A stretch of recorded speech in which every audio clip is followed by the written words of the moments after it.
चीमा साहब, लफ्ज़ी मज़म्मत, बयानात और अल्टीमेटम्स, ये एक एक्सपेक्टेशन तो पहले से थी और ये जो एलामिया है अब हमारे सामने आ गया है। आपकी नज़र में यही कह रहा है ये एलामिया, या there is more to it? एक ऐसा रद्द-ए-अमल एक्सपेक्ट किया जा सकता है जो पहले मामूल के मुताबिक नहीं देखा गया?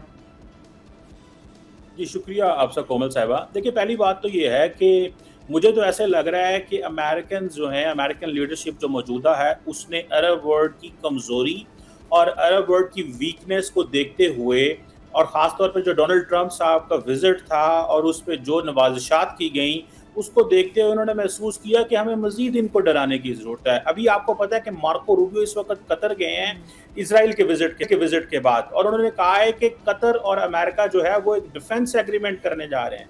सवाल ये पैदा होता है उस डिफेंस एग्रीमेंट में क्या होगा? क्या कतर के ऊपर ईरान का भी हमला आ गया, कतर के ऊपर इज़राइल का भी हमला आ गया, तो कतर किस तरह अपना जो दिफा है वो अमेरिका के साथ मज़ीद करेगा? सो इट मीन्स कि कतर से मज़ीद दिफा की मद में पैसे लिए जाएंगे। एक तो एंगल इसमें ये नज़र आता है। दूसरा एंगल इसमें ये है कि मार्को रूबियो जब 57 इस्लामिक ममालिक की लीडरशिप दोहा में थी, तो मार्को रूबियो तल अवीव में एक पैगाम दे रहे थे कि हम इज़राइल के साथ खड़े हुए हैं।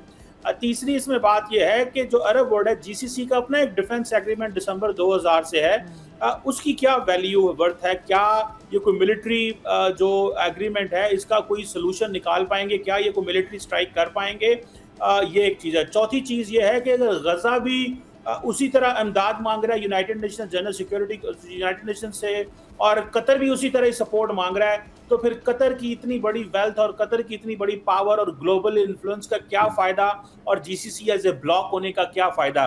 मेरा ख्याल है कि ये जो कुछ हुआ है, इसमें से अमेरिकन लीडरशिप जो है वो बहुत कुछ और निकालना चाहती है, और उन्होंने महसूस किया है कि ये जो रिसोर्सेज हैं कतर के ख़ास तौर पे, इनको किस तरह हमें मज़ीद जो है वो उनके ऊपर हाथ मज़ीद आना चाहिए, और किस तरह मज़ीद इनकी जो सेंस ऑफ इनसिक्योरिटी है उसका फ़ायदा उठाना चाहिए। और एक रस्मी मुलाकात थी, कोई ख़ास एलामिया भी नहीं कर सके, या तो इंटरनेशनल क्रिमिनल कोड जो है, इंटरनेशनल कोड ऑफ जस्टिस जो है, उसके हवाले से जो नेतन्याहू के बारे में जो वर्डिक्ट्स हैं उन्हीं को इम्प्लीमेंट करवा लें।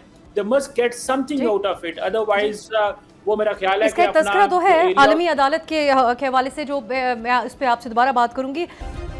सब्सक्राइब करें और बेल दबाएं ताकि कोई खबर रह न जाए।